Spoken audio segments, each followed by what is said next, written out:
புரட்சித் தலைவர் எம்ஜிஆருடைய ஆட்சி 1980 கலைக்கப்பட்டதுக்கு அடிப்படை காரணமாக கலைஞர் போய் இந்திரா காந்தி அம்மாட்ட சொன்னதே 50% இடஒதுக்கீட்டை புரட்சித் தலைவர் எம்ஜிஆர் கொண்டு வந்தார். இடஒதுக்கீட்டுக்காக பிற்படுத்தப்பட்ட மக்களுக்காக சமூக நீதிக்காக முதல் அடித்தளமிட்டவர், விதை போட்டவர் எம்ஜிஆர். அதுபோல் சட்ட மண்டல கமிஷன் பரிந்துரை 27% தான் இடஒதுக்கீடு கொடுக்க வேண்டும் பிற்படுத்தப்பட்ட மக்களுக்கு சொல்லி இந்தியா முழுக்க ஒரு நிலைப்பாட்டை எடுத்து மண்டல கமிஷன் பரிந்துரை பண்ண நேரத்தில் தமிழ்நாட்டில் 63% இடஒதுக்கீடு இருந்தது. அந்த நேரத்தில் 63% இடஒதுக்கீடு இருக்கக்கூடாது, 50%ற்கு கூடாமல் இடஒதுக்கீடு அமைத்துக் கொள்ள வேண்டும் மாநில அரசுகள் சொல்லி உச்சநீதிமன்றம் சொன்ன நேரத்தில் 69% தமிழகத்தில் உள்ள இடஒதுக்கீட்டுக்காக பார்லிமெண்ட்டில் தீர்மானம் கொண்டு ஜனாதிபதி ஒப்புதலை பெற்று 9வது அரசு அட்டவணையில் வெளியிட்டவர் புரட்சித் அம்மா அவர்கள். ஆகவே தான் சமூக நீதி காத்த வீராங்கனை என்ற பட்டத்தை திக தலைவர் வீராமணி கொடுத்தார். ஆக சமூக நீதிக்கான விதையை போட்டது எம்ஜிஆர், சமூக நீதிக்கான விதையை விருட்சகமாக்கியது புரட்சித் அம்மா அவர்கள், சமூக நீதிக்காக போராடியது அம்மா அவர்கள், 63% இடஒதுக்கீட்டை காப்பாற்றியது அம்மா அவர்கள்.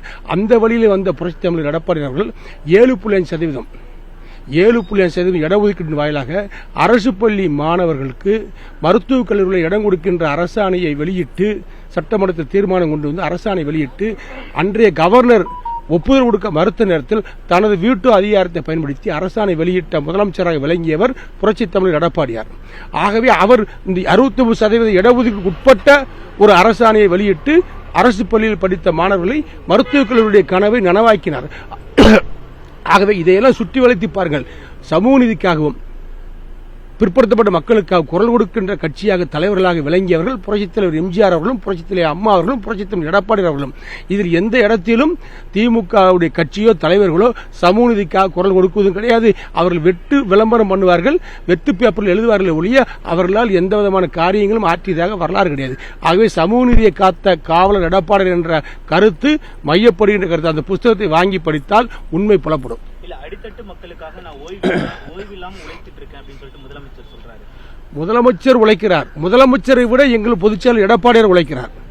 அடித்தட்டு மக்களுக்காக, அடித்தட்டு மக்களுடைய வாழ்வாதார உயர்வுக்காகத்தான் கொரோனா காலங்களில் இருக்கின்ற நேரத்தில் எல்லோருக்கும் ஏழை எளிய மக்களுக்கு வரிகள் வராமல், வரிகள் விதிக்காமல், வரிகளை வசூல் செய்யாமல் அரசாங்கத்தை நடத்திய முதலமைச்சராக விளங்கியவர் எடப்பாடியார்.